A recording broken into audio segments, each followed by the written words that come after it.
అతి తక్కువ వడ్డీ రేట్లకే పొందండి Punjab national bank home loans, car loans. Zero processing fee, zero documentation charges. వెంటనే మీ బ్రాంచ్ ని సంప్రదించండి. నమస్తే, వెల్కమ్ టు ఆర్టీవీ. నేను మీ దీప్తి. ఈరోజు మనతో పాటు స్టూడియోలో ఉన్నారు కాంగ్రెస్ సీనియర్ నేత, అడ్వకేట్, తెలంగాణ ఉద్యమకారులు కేకే మహేందర్ రెడ్డి గారు. నమస్తే మహేందర్ రెడ్డి గారు. బాగున్నామా? బాగున్నాను సార్. మహేందర్ రెడ్డి గారు, మనం చూస్తున్నాం గత 4 రోజుల నుంచి ఈ ఫార్ములా కేసు మీద కేటీఆర్ అరెస్ట్ అవుతారు అని పొద్దున కూడా వచ్చింది. అడ్వకేట్ని తీసుకెళ్ళి ఇదంతా ఒక చెత్త కేసు ఏమీ లేదు, నేను బయటకు వస్తానని చెప్తూ ఉన్నారు కేటీఆర్ గారు. సో దీని గురించి మీరు ఏమంటారు? ఆయన అరెస్ట్ అవుతారా లేదా? అసలు ఒకటండి, సరే, ఇలా ఆరోపణలు వచ్చిన ఆరోపణలు వారే స్వయంగా ఒప్పుకున్నారు. టీవీ ఛానల్లో, బహుశా మీ టీవీ ఛానల్లో కూడా రావచ్చు, ఆర్టీవీలో కానీ తొలివేలులో కానీ వచ్చు. డబ్బులు నేనే రిలీజ్ చేశాను, నేనే విడుదల చేశాను డబ్బులు, దానికి అన్నిటికీ బాధ్యుని నేనే అని చెప్పి వారే స్వయంగా చెప్పుకున్నారు. నేరాన్ని వారే అంగీకరించారు.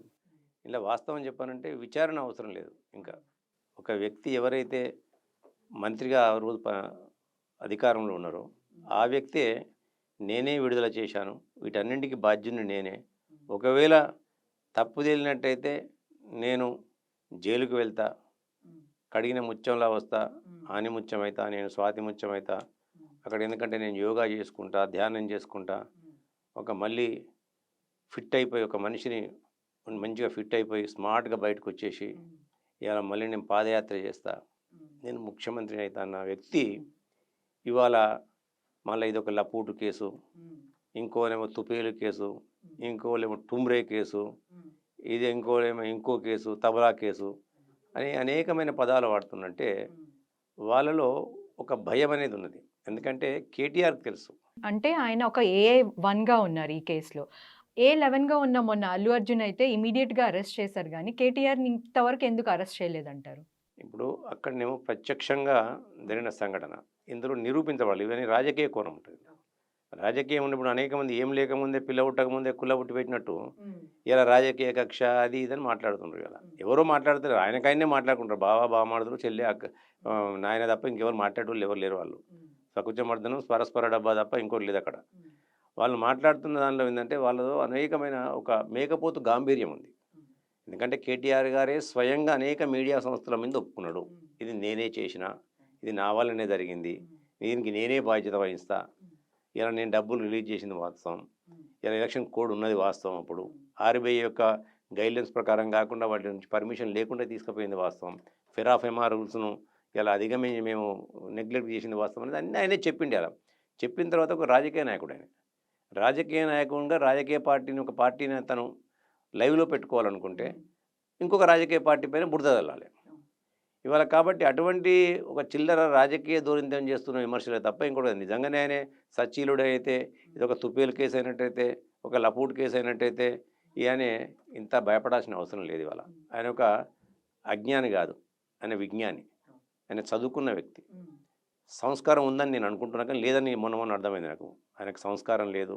ఎందుకంటే లపూటు కేసు, తుపేలు కేసు అంటే అలా పనిచేస్తున్న అధికారులు లపూటు గాళ్ళ, తుపేలు గాళ్ళ అంటే ఒక వ్యవస్థను నడిపించాలని, ఒక చట్టాన్ని చట్టపరంగా పనిచేయడానికి ఎవరైతే నియమించబడ్డ అధికారులు ఉన్నారో ఆ అధికారులందరూ వారు లపూటుగాళ్ళు, తుపేలుగాళ్ళ. ఇదే లపూటుగాళ్ళు, తుపేలుగాళ్ళ మీద అలా పనిచేసింది కదా అప్పుడు. మరి అప్పుడు వాళ్ళని ఏమన్నావు నువ్వు? ఇదే అధికారులు అప్పుడు పనిచేసినారు. వాళ్ళు అప్పుడు నువ్వు చేస్తేనేమో నువ్వు తౌడు తింటేనేమో రుచికి తిన్నావు, వేరే వాళ్ళు తింటేనేమో గతిలేక తిన్నావా? అంటే కేటీఆర్ గారు తన భాషను మార్చుకోవాలి, సభ్యతా సంస్కారాలు నేర్చుకోవాలి. అలా మీరు ఒక ఆదర్శప్రాయంగా ఉండాలి. మంచికో చెడ్డకు 16 సంవత్సరాలు ఒక ప్రజాప్రతినిధి ఉన్నావు, 10 సంవత్సరాలు మంత్రిగా ఉన్నావు. 10 సంవత్సరాలు మంత్రిగా ఉన్నప్పుడు, ఎమ్మెల్యేగా ఉన్నప్పుడు ఒక రాజ్యాంగం మీద ప్రమాణం చేసి ఈ భారతదేశంలో ఒక రాజ్యాంగాన్ని నేను గౌరవిస్తాను, నేను రాగద్వేషాలకు అతీతంగా పనిచేస్తానని చెప్పిన వ్యక్తి నువ్వు ఇవాళ సమాజానికి నువ్వేమి ఇలా ఏం మెసేజ్ ఇస్తున్నావు? ఇలా భావితరాలకు ఏం మెసేజ్ ఇస్తున్నావు? అంటే బట్టి నా లపూట్ కేసంగానే అయిపోయిందా? నీదేదో మైలేజ్ కొరకు నీ పేపర్లలో హెడ్లైన్స్లో రావాలి అంటే? ఇటు కేటీఆర్ కానీ ప్రజలు కానీ కాంగ్రెస్ కుట్రపూరిత రాజకీయాలు చేస్తుంది అని అంటున్నారు. ఇది ఎంతవరకు కరెక్ట్ అంటారు? ప్రజలంటే ఎవరు? కేటీఆర్, కేసీఆర్, హరీష్ రావు, అంటే పర్టికులర్గా ఆ కుటుంబాన్నే టార్గెట్ చేస్తుంది అని అంటున్నారు. చేసిందే కుటుంబం కదా. తెలంగాణ రాష్ట్రం వచ్చిన తర్వాత ఈ రాజ్యాన్ని అంటే తెలంగాణ రాష్ట్రాన్ని పరిపాలించింది వాళ్ళ కుటుంబం కదా. అయ్య ముఖ్యమంత్రి, కొడుకు మంత్రి, అల్లుడు మంత్రి, ఇంకొక ఆమె అక్కడ ఢిల్లీలో ఉన్నది కళ్ళమ్మింది, ఢిల్లీలో కళ్ళమ్మింది, ఇంకో ఆయన పక్క పొంటి కూర్చొని సంతోషంగా ఉంటాను వాళ్ళే కదా. ఈ రాష్ట్రాన్ని పరిపాలించింది ఎవరు? తక్కిన వాళ్ళందరూ సిట్టు బయట కాలే కదా. ఒటు అంటే ఒటు, బయట ఉంటే బయట, మంత్రులందరూ వాళ్ళే కదా. మరి అలా అవినీతి చేసింది వాళ్ళే కదా. ఇంతకుముందు నేను చెప్పాను, ఒకసారి చాలాసార్లు చెప్పాను నేను, చరిత్ర మనం అందరం కూడా చదువుకున్నాం, మీరు కూడా చదువుకుని ఉంటారు చరిత్రలో అనేక దేశాలు భారతదేశం మీద దండయాత్రలు చేస్తుండే. అప్పుడు మీరందరూ కూడా వినుంటారు, మహమ్మద్ గజని కానీ గోరీ కానీ వీళ్ళందరూ కూడా 10 సార్లు 27 సార్లు 30 సార్లు వీళ్ళు దాడులు చేసినారు. దాడులోనికి అర్థం పరమార్థం ఏంటంటే భారతదేశంలో చాలామంది బంగారం దాచిపెట్టుకుంటారు, గుళ్ళల్లో కూడా బంగారం ఉంటుంది. వాళ్ళు రాజులను రాజ్యాధికారులను కాకుండా గుళ్ళను కూడా టార్గెట్ చేసేవాళ్ళు. ఆ గుళ్ళను కూడా టార్గెట్ చేసే వాళ్ళు ఉన్న నగా నటన అన్నీ కూడా తీసుకొని పెట్టేవాళ్ళు. ఇక్కడ తెలంగాణ రాష్ట్రం వచ్చిన తర్వాత తల్లి సోనియా గాంధీ గారు తెలంగాణ పిల్లల యొక్క బలిదానాన్ని చూడలేక, తెలంగాణ తల్లుల యొక్క కడుపుకోత చూడలేక తెలంగాణ రాష్ట్రాన్ని ఇచ్చింది. ఇచ్చిన తర్వాత రాజ్యం ఈయన కట్టబెడితే ప్రజలు సరే ఇంతో తెలంగాణ రాష్ట్రానికి ఈయన కొట్లాడినట్టున్నాడు, ఈయన ఇంతసేపు ఈయన యొక్క రుణం తీసుకుందామని చెప్పి నాకు రాజ్యం ఇస్తే కంచే చేను వేసిన చందంగా ఇవాళ రాష్ట్రాన్ని మొత్తం దోచుకున్నవి. ఎక్కడ చూసినా అవినీతిమయమే. ఇలా ల్యాండ్లు చూస్తే ల్యాండ్ మాఫియా, శాండ్ మాఫియా, గంజాయి మాఫియా, ఇలా గొర్రెల మాఫియా, బర్రెల మాఫియా, చేపల మాఫియా, హరితహారం మాఫియా, అది కూడా ఇవన్నీ కూడా మాఫియాల రాజ్యాన్ని ఈ రాష్ట్రంలో స్థాపించడం కదా. ఎక్కడ లేని విధంగా ఈ దేశంని కాంగ్రెస్ పార్టీ 75 సంవత్సరాల స్వతంత్ర భారతదేశంలో 50 నుంచి 55 సంవత్సరాలు కాంగ్రెస్ పార్టీ పరిపాలించింది. ఈ రాష్ట్రాన్ని కూడా అనేక సంవత్సరాలు పరిపాలించింది. కానీ మాకు ఢిల్లీలో ఆఫీసు లేదు, హైదరాబాద్లో ఆఫీసు లేదు. ఇలా జీతాలు ఇస్తామంటే మా ఎంప్లాయీస్కు ఆఫీసులో డబ్బులు లేవు, మా ఖజానాలో డబ్బులు లేవు. ఇలా కానీ నువ్వు ఒక 10 సంవత్సరాల నీ పరిపాలనలో నేను చెప్పలే, మీరే చెప్పారు, మా అకౌంట్లో 1000 కోట్ల రూపాయలు ఉన్నాయని చెప్పి. అట్లనే దాంతోపాటు ఢిల్లీ నుంచి మొదలుకుంటే జిల్లా హెడ్ క్వార్టర్ వరకు కూడా నీకు స్థిరాస్తులు సంపాదించింది. ఆఫీస్ హెడ్ క్వార్టర్స్ ఉన్నాయి. అంటే దోపిడీ లేదే నీ నియంతృత్వ నిరంకుశ పరిపాలనలో అప్రజాస్వామిక పరిపాలించి ఇలా ప్రజాస్వామిక హక్కులను పౌర హక్కులను అన్నిటి కూడా కాలరాశి నీ యొక్క రాచరిక పరిపాలనలో దోపిడికి తెరలేపిందనడానికి నిదర్శనం ఇది కాకుండా ఇంకేంటిది కదా. ఇన్ని సంవత్సరాలు మేము ప్రజాస్వామ్యయుతంగా పరిపాలిస్తే కాంగ్రెస్ పార్టీ దగ్గర కాంగ్రెస్ పార్టీకి ఆఫీస్ ఉండదు, కాంగ్రెస్ పార్టీలో పనిచేసే ఆఫీసులలో పనిచేసే వ్యక్తులకు జీతాలు ఇవ్వడానికి మనకు డబ్బులు. మహేందర్ రెడ్డి గారు, మీరు తెలంగాణ ఉద్యమంలో పాల్గొన్నారు. కేటీఆర్ మాట్లాడితే నేను తెలంగాణ ఉద్యమాలు చేశాను అని అంటూ ఉంటారు. నిజంగా ఆయన ఏం ఉద్యమాలు చేశారు అసలు?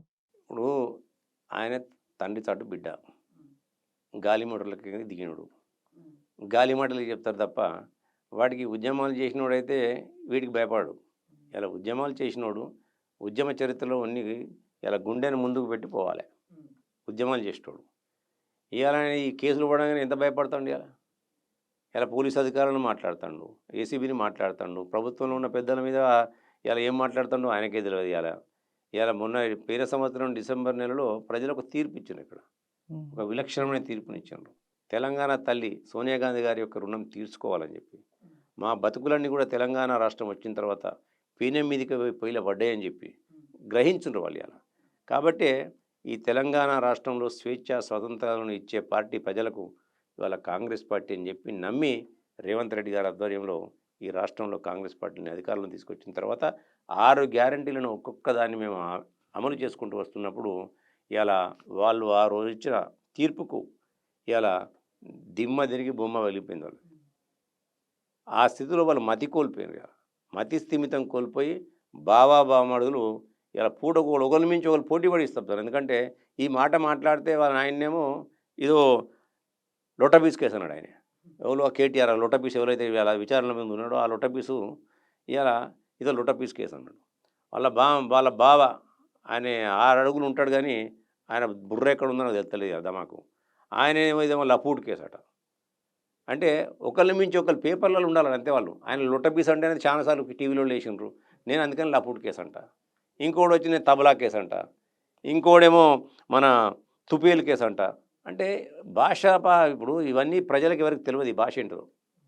అంటే ప్రజలకు ఒక సమాజంలో ఉన్న వ్యక్తులకు మీరు ఒక ఉన్నత స్థానంలో ఉన్న వ్యక్తులు నేర్పే భాషన ఇది అంటున్నాను నేను. ఇలా నీ స్థానం ఏందో ప్రజలు ఆల్రెడీ చూపించారు పోయిన సంవత్సరం. ఇంకా ఇటువంటి భాష మాట్లాడడం వలన ప్రజలు ఇంకా కూడా నీకు రాజకీయ గోరి కడతారు తప్ప ప్రజలు ఎవరు కూడా హర్షించరు దీన్ని. నీ పక్కనుండే వంది మగాదులు నీకు తానానంటే తందాననే కొంతమంది నీ ద్వారా లబ్ధి పొందిన వ్యక్తులు నీ గురించి చప్పట్టు కొట్టి భుజాలు ఎగిరెత్తారు కావచ్చు, కానీ జనం నీకు తగిన శాస్తి కల్పిస్తారు.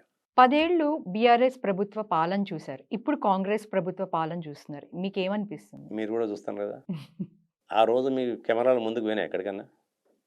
ఇలా ప్రజాభవన్కి పోతే ఇనుప సంఖ్యలు పోయినాయి కదా, ఇనుప కోట గోడలు అన్ని బద్దలు కొట్టినాం కదా, ఇందిరా పార్క్ ముంగట మళ్ళీ ధర్నాలు చేసుకోవచ్చు అని చెప్పినాం కదా. మీరు ఇలా అసెంబ్లీకి పోయినా కానీ మిమ్మల్ని కూర్చో రాహుల్ అని అంటలేం కదా మేము. రమ్య కూర్చొని అంటలేం కదా మేము. మీరు ప్రశ్న అడిగితే మేము సమాధానం చెప్తున్నాం. అది కాంగ్రెస్ పార్టీకి ఉన్న నైజం. ఎందుకంటే ప్రజాస్వామ్యయుతంగా ప్రజలను స్వేచ్ఛా స్వాతంత్రాలతో ఇలా ప్రభుత్వాన్ని పరిపాలించే దిశగా కాంగ్రెస్ పార్టీ పనిచేస్తుంది. ఈ దేశంలో ఇలా ఏ పథకం తీసుకొచ్చినా, ఏ మంచి పథకం ప్రజలకు లబ్ధి చేకూరాలన్నా చేసింది కాంగ్రెస్ పార్టీ. ఈ 15 సంవత్సరాలు చేసిన పరిపాలన కాదు. గత ప్రభుత్వాలు చూడండి, కాంగ్రెస్ హయాంలో ఇలా రాజభరణాల రద్దు, సీలింగ్ భూములు, బ్యాంకుల జాతీయకరణ, దాంతోపాటు విద్యను ప్రాథమిక హక్కుగా తీసుకొచ్చింది. దాంతోపాటు ఇలా నరేగా అంటే పనికి ఆహార పథకాన్ని తీసుకొచ్చి ప్రజలకు ఆహారాన్ని ఇవ్వాలి, కనీసం మినిమం 100 రోజుల పనిని కల్పించాలని చెప్పి తీసుకొచ్చింది కాంగ్రెస్ పార్టీ. ఇలా గోల్డెన్ టెంపుల్స్ నిర్మించింది కాంగ్రెస్ పార్టీ. ఇక్కడ కట్టినరు కూలేశ్వరం, అన్నారము, సుందిళ్ళ, లక్షల కోట్ల రూపాయలు పట్టిస్తే అక్కడ ఇవాళ నీళ్ళే వేయాల, కూలిపోయినాయి. ఇవాళ అదే మేము కట్టిన శ్రీరామ్ సాగర్ ప్రాజెక్టు, కడెం ప్రాజెక్టు, ఇవాళ నెట్టెంపాడు, శ్రీశైలము, నాగార్జున సాగరు, మిడ్ మానేరు, అప్పర్ మానేరు నిజాం కట్టింది అనుకోండి, లోవర్ మానేరు, ఇవన్నీ కూడా మేము కట్టినాం. మేము కట్టినవి ఇవాళ నిక్షిప్తంగా మంచిగా ఉన్నాయి. అవి ఇలా ప్రజల యొక్క సొమ్మును వృధా చేయకుండా ప్రజల కొరకు కడుతున్నాం. కలకాలం ఉండాలని చెప్పి, ప్రజలకు అందుబాటులో ఉండాలని చెప్పి. ఏమన్నా ఇలా దోపిడీ ఆకాంక్షతోని, అవినీతి ఆకాంక్షతో మేము కట్టలే వాటిని. ప్రజల కొరకు పనిచేసిన, ప్రజలకు మేము జవాబుదారితనంగా ఉండాలి. We are the custodians of the property అనుకున్నాం మేము. ఇవాళ కూడా మేము అదే భావిస్తాం. కాబట్టి ప్రజల కొరకే పనిచేస్తాం మేము. ఈ సంవత్సరం కాలంలోనే మీకు ఎన్ని పథకాలు తీసుకొచ్చినాం మేము. కానీ ప్రజలు కానీ కేటీఆర్ కానీ 6 గ్యారంటీలు పక్కదో పట్టించడానికి ఇవన్నీ చేస్తున్నారని అంటున్నారు. ఒకటి వాళ్ళకి చేతగాక, ఎందుకంటే వేరే అవకాశం లేదు వాళ్ళకి. మేము 6 గ్యారంటీలు చెప్పాము. మా సోనియా గాంధీ గారు ఒకటే మాట చెప్పారు, 10 సంవత్సరాల తెలంగాణ పరిపాలనలో, టీఆర్ఎస్ పరిపాలనలో ప్రజలు అనుకున్నది సాధించలేదు, ప్రజల ఆకాంక్షలు నెరవేరలేదు. కాబట్టి ఆ నెరవేరే దిశగా వాళ్ళ బతుకులు, ఇంతకుముందు మేము పదం వాడాను నేను, పేన మీదకి పిలవడ్డట్టు అయింది. కాబట్టి వాళ్ళ బ్రతుకులు బాగుపరిచే బాధ్యత మాది ఉన్నది. ఎందుకంటే ఈ రాష్ట్రంలో ఉండేది 85% మంది దళిత, బడుగు, బలహీన వర్గాలు, మైనారిటీలు, గిరిజనులు ఉంటారు ఇక్కడ. కాబట్టి వాళ్ళకు అనుకూలంగా మనం కొన్ని పథకాలు తీయాలని చెప్పి 6 గ్యారంటీలు తీసుకొచ్చింది. 6 గ్యారంటీల్లో ఇవాళ మహిళా తల్లులు తిరిగేది ఉచిత బస్సు ప్రయాణం ఇస్తున్నామా? 500 రూపాయలకే సిలిండర్ ఇస్తున్నామా? ఇవాళ అదే మాదిరిగా రైతులను ఇప్పుడు వ్యవసాయం దండగ కాదు, వ్యవసాయం పండగ అని చెప్పి ఆ రోజు దివంగత ముఖ్యమంత్రి వైఎస్ రాజశేఖర రెడ్డి గారు ఏకకాలంలో ఏ విధంగా రుణమాఫీ చేసిన 1 లక్ష రూపాయలు, ఇలా దేశ చరిత్రలో ఎక్కలేని విధంగా 25,000 కోట్ల రూపాయలు ఇలా రేవంత్ రెడ్డి గారు 2 లక్షల రుణమాఫీ చేశారు ఇవాళ.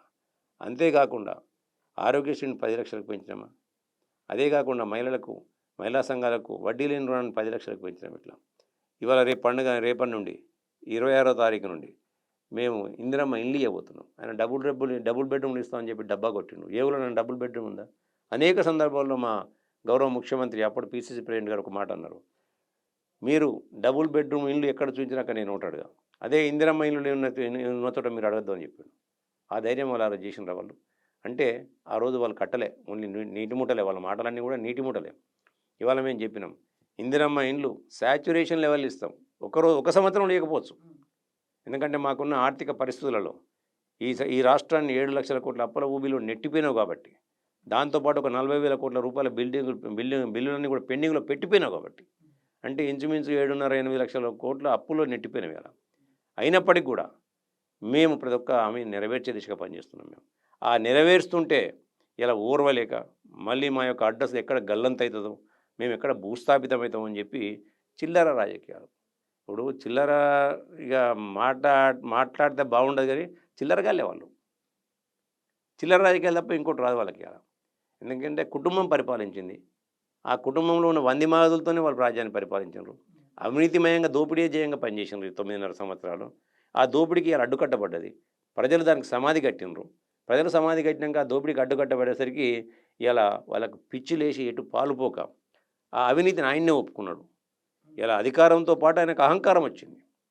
ఆ అహంకారాన్ని అధికారం కోల్పోయిన అహంకారాన్ని తగ్గించుకోవాలన్న సోయి రాలే ఇంకా ఆయనకు. అధికారం అనేది భారత రాజ్యాంగం చాలా స్పష్టంగా చెప్తుందమ్మా. ప్రజలకు హక్కులను ఇచ్చింది. అధికారులకు కానీ ప్రభుత్వంలో పెద్దలకు కానీ బాధ్యతలు ఇచ్చింది. నువ్వు బాధ్యతను అధికారం కానీ విర్రవేగిపోతే ప్రజలు గుణపడని చెప్తారు ఇలా. నా హక్కు, నాకు ఇది కావాలి, నాకు ఇల్లు కావాలి, నాకు బడి కావాలి, నాకు గుడి కావాలి, నా పిల్లలకు ఉద్యోగాలు కావాలి, నా పొలాలకు నీళ్లు కావాలి అని అడిగే హక్కు, నేను ప్రజాస్వామ్యయుతంగా స్వేచ్ఛా స్వాతంత్రం ఉండాలి, నాకు ఉండాలని అడిగే హక్కు ప్రజలకు ఇచ్చింది. ప్రాథమిక హక్కులు నెరవేర్చే బాధ్యత ఇలా మేము ఐఏఎస్లము, ఐపీఎస్లము, ఇంకా డిఫరెంట్ పొజిషన్లో ఉండే అధికారులు ఉన్నారు చూడండి, వాళ్ళతో పాటు ప్రభుత్వంలో ఉండే పెద్దలకు ఇచ్చింది. ఎమ్మెల్యేలు కానీ మంత్రులు కానీ వాళ్ళకి ఇచ్చింది. బాధ్యతను ఇవాళ నువ్వు అధికారం అనుకునే అహంకారంతో విర్రవిగితే ప్రజలు గుణపడని చెప్తారు. ఇవాళ భారత రాజ్యాంగం చాలా స్పష్టంగా చెప్తుంది. ఇవాళ హక్కులు మావి, బాధ్యతలు మీవి. వాటి మధ్యన మా అంతరం తెలియనప్పుడు ఇదే పరిస్థితి వస్తుంది.